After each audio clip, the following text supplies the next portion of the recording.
네. 첫 코너는 알파 플러스 시간입니다. 성공적인 투자를 찾아내는 알파를 찾는 시간입니다. 오늘은 이기택 메리츠증권 영업부 금융센터 이사와 함께 하겠습니다. 스튜디오에 나오셨습니다. 네, 안녕하십니까? 네, 안녕하십니까? 네, 건강하시죠? 예, 그럼요. 네, 물론입니다. 항상 걱정합니다. 옆에 출연자나 반대로 이기택 이사님은 저를 걱정하시겠지만, 예, 맞습니다. 그래서 네. 우리 조심해야 됩니다. 그래서 맞습니다. 우리가 한 2m 정도 떨어져 있고 네, 지금 이 그렇습니다. 앞에 이제 창마이가 있습니다. 자, 오늘 반도체 시장이 다시 조금 꿈틀꿈틀하는 것 같아요. 네, 그렇습니다. 근데 이제 2분기 실적 오고 네. 그다음에 또 우리가 3분기도 또 예상을 좀 해봐야 되지 않겠습니까? 네, 그렇습니다. 실적이 조금 생각보다 좋게 나오는 종목 있습니까? 예, 그렇습니다. 네네. 사실 삼성전자도 하이닉스도 실적이 나쁜 건 아니었습니다. 네, 그렇죠. 그러니까 시장이 이제 하반기 내년을 우려하면서 주식은 좀 내년에도 하반기에도 이런 실적을 나타낼 수 있어? 라는 분위기 때문에 삼성전자, 하이닉스가 좀 주가 조정이 나온 거였고요. 그런데 내년에도 내후년에도 이렇게 실적이 좀 좋아질 수 있어라고 하는 쪽이 있는데 그게 바로 이제 후공정단에서는 소켓 관련된 종목들이 그렇고요. 내년도엔 또 기대감이 있습니다. 이런 종목들이 이제 DDR5라는 신제품이 나오기 때문에 관련된 종목들이 오늘 주가 퍼포먼스가 좀 괜찮은 것 같고요. 그리고 이제 파운드리 쪽에서도 괜찮은 종목들이 나타나고 있습니다. 왜냐하면 이제 삼성전자는 본격적으로 성장 드라이브를 걸 것인데 최근에는 재료도 좀 나온 것 같습니다. 시장에서는 갑론을박 이야기가 많은데요. 삼성전자 파운드리를 분사할 것이다. 이러한 루머도 좀 돌고 있는데 그도 그럴 것이 이제 TSMC를 따라잡고 또 다른 추가적인 성장을 하려면 삼성전자 지금 현재 파운드리 쪽에서 시장 점유율 17%로는 상당히 부족하죠. TSMC가 56%니까 이것을 따라잡기 위해서는 추가적인 성장은 파운드리 쪽에서 일어날 것이다. 그렇게 보여지고요. 또 하나는 뉴스가 좀 나왔었죠. 인텔이 글로벌 파운드리 인수해가지고 3파전을 진행할 것이다. 그리고 연초에 나왔던 이야기인데 미국의 반도체 굵기 그래서 결국에는 우리 미국의 특허 기술을 갖고 있는 그런 것들은 이제 트럼프 때부터 수출 금지를 하면서 결국에는 미국 내에서 이제 반도체를 생산할 수 있게 하는 그러한 조치들이 나타나고 있습니다. 네. 실적들 나온 것들이요. 네. 여태까지 나왔던 것들은 상당히 괜찮았어요, 보면은요. 네, 맞습니다. 그런데 이제 제가 다시 한번 여쭤보겠는데 그렇다고 본다면 앞으로 나올 실적들 우리가 좀 기대가 되는데요. 종목이 너무 많아요, 그렇죠? 그렇습니다. 그 중에서 딱 하나 집어서 이거는 좀 한번 유심히 우리가 좀 공부해 볼 만하다. 네. 이런 종목 있습니까? 네, 소켓 쪽이 그럴 것 같습니다. 이제 왜냐하면 사실 비메모리 쪽에서는 아시겠지만 메모리 쪽과 비메모리를 나눈다라고 하면 전체 반도체에서 비메모리는 70, 메모리는 30% 정도 시장인데 그 30% 시장에서 우리나라가 가장 잘했었죠. 근데 비메모리는 말 그대로 다품종 소량 생산입니다. 메모리와 정반대입니다. 사이클도 호흡도 길고 사이클도 길기 때문에 비메모리 쪽에서 성장을 한다라고 하면 결국에는 이러한 종목들이 삼성전자, 하이닉스 주가와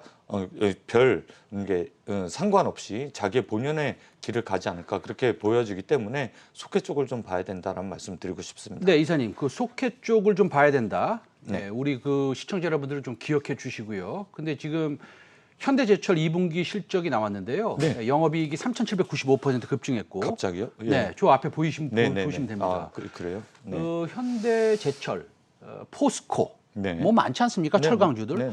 이렇게 실적이 좋게 나왔는데 지금 이 실적에 대해서 어떻게 한마디 해주실 수 있으십니까? 5,435억 정도 나왔네요. 네네. 시장에서는 예상치가 네. 4,600억 정도, 4,593억 정도 예상했던 네네. 건 같은데 네. 이것보다 훨씬 더 큰 폭의 2분기 실적이 나왔는데 사실은 시장에서는 요즘 소재주들을 바라볼 때 반도체하고 좀 비슷하게 봅니다. 왜냐하면 시크릿컬 업종이기 때문에 네네. 지금 좋은 건 알겠는데 내년도도 이렇게 좋을 것이냐를 놓고 봤을 때 내년도는 사실 지금 현재 시장의 추정치를 말씀드리자고 하면 현대제철 같은 경우는 올해보단 감익이 나올 것으로 보여지기 때문에 2분기 호실적을 보였을 때 주가가 올라오면 팔자라는 세력이 나타날 가능성이 있기 때문에 지금 실적 시즌에 약간 꼼꼼한 투자가 필요한 그런 때가 아닌가 그렇게 말씀을 드릴 수가 있겠습니다. 네. 지금 현대제철이나 포스코나 지금 실적이 좋게 나왔다고 맞습니다. 적극적으로 공격적으로 사기에는 조금 부담스럽다 이런 말씀이시네요, 그렇죠? 네, 빼딱코뿔리 현상이죠. 그러니까 기정사실화 됐습니다. 네네. 지금 이 시간서부터 그렇기 때문에 향후에 어떻게 주가가 움직일지에 대한 것은 내년도 실적 추정치도 올라갔을 때 주가는 한 단계 레벨업 되지 여기서 내년도 실적 추정치가 계속 그대로인데 주가는 레벨업 되기가 좀 힘든 구간이 아닌가 그렇게 바라볼 수가 있겠습니다. 알겠습니다. 지금 다시 반도체로 돌아가서요. 네. 테스트 속계 쪽을 좀 봐야 된다 이렇게 말씀하셨는데 네.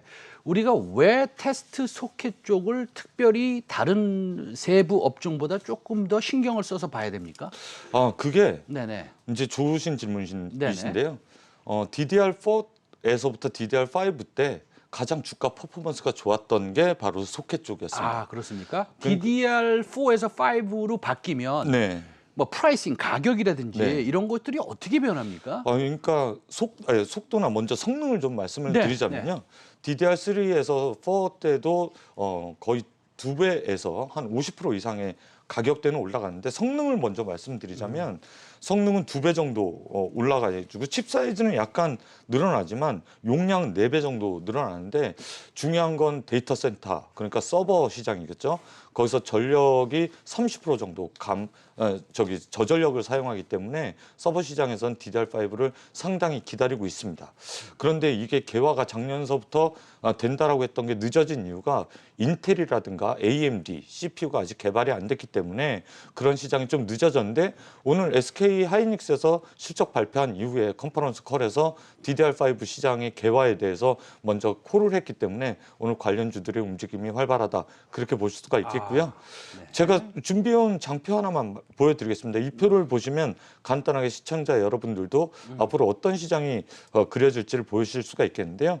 이게 DDR1 때부터 DDR4 때까지 사이클입니다. 좀 복잡해 보이는데 중간에 DDR3 그러니까 2006년서부터 개화돼서 결국엔 6년 뒤에 DDR4가 나왔을 때 가장 나타났던 중간의 하늘색 선을 보시면 되겠습니다. 이게 6년 사이클을 그리고 지금 현재 DDR4는 6년 이후에 가장 최고치를 치고 DDR5가 개화되는 시장이기 때문에 이쪽에서 DDR4 오른쪽 회색선이죠.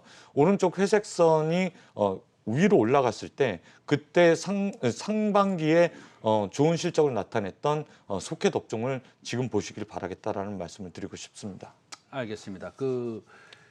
우리가 비메모리 반도체 수요가 늘어나면 당연히 메모리 반도체 수요가 늘어나고 맞습니다. 뭐 같이 가는 것은 당연합니다. 그런데 그 하반기에 이런 반도체 수급 내지는 그 빗 그로스에 대해서는 뭐 어떻게 생각하십니까? 저는 반도체 애널은 사실 아닙니다. 네네. 뭐 이거 개인적인 네. 의견이나 그런 걸 네. 말씀을 드리는데 네. 사실 뭐 이게 추정치가 지금 여의도도 50대 50으로 나뉘는 것 같습니다. 여전히 좋다는 쪽과 그렇지 않고 한번 쉬어갈 것이다라는 쪽의 의견이 팽배한데요.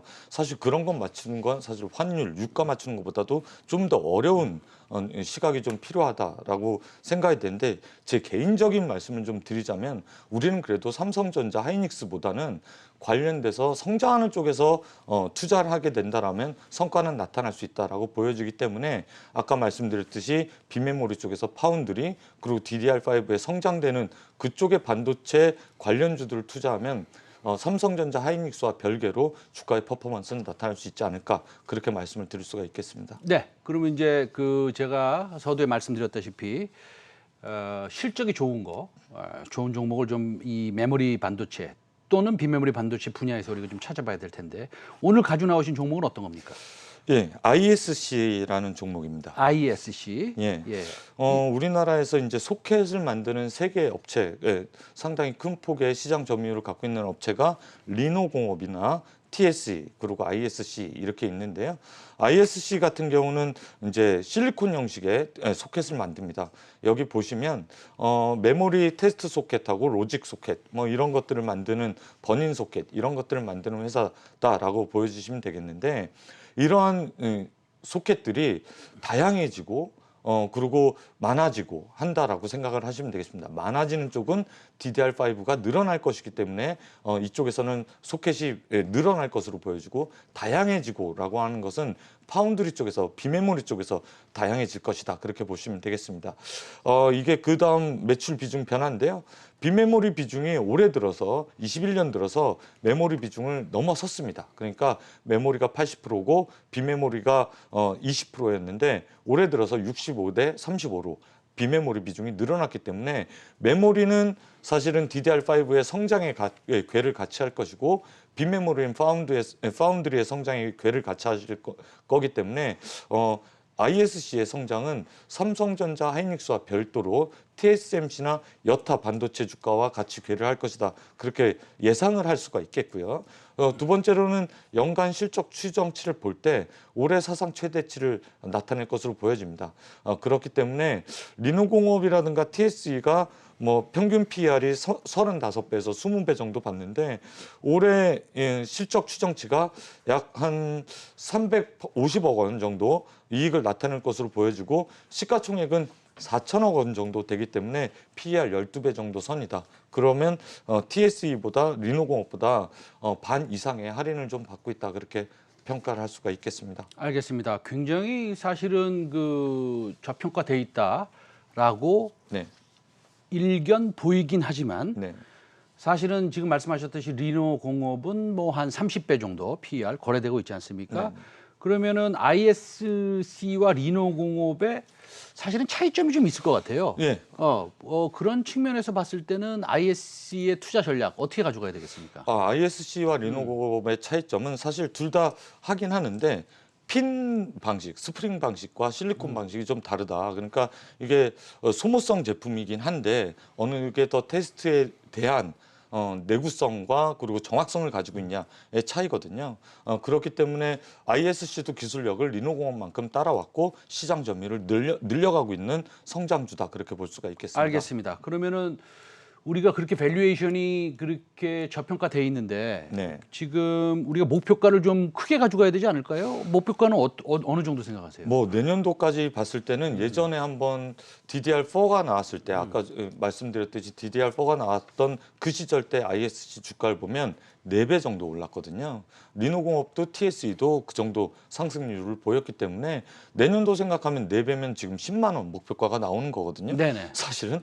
그런데 이제 분기별로 실적을 추정해 나가면서 이제 따져 보면 사실 이번 분기 실적 발표하고 레벨업이 된다라고 하면 1차 목표가는 3만 원 정도 제시해 드리겠고요. 손절가는 22,000원 투자 의견 드리겠습니다. 이거 그 우리 이사님 네. 그 중기적으로 좀 가져가도 되는 종목입니까? 장기적으로 가져가도 좋습니다. 장기적. 네. 알겠습니다. 좋은 종목 가지고 나오셨습니다, 이사님. 네, 오늘 그 메리츠증권 영업부 금융센터의 이기택 이사였습니다. 다음에 또 뵙겠습니다. 감사합니다. 네.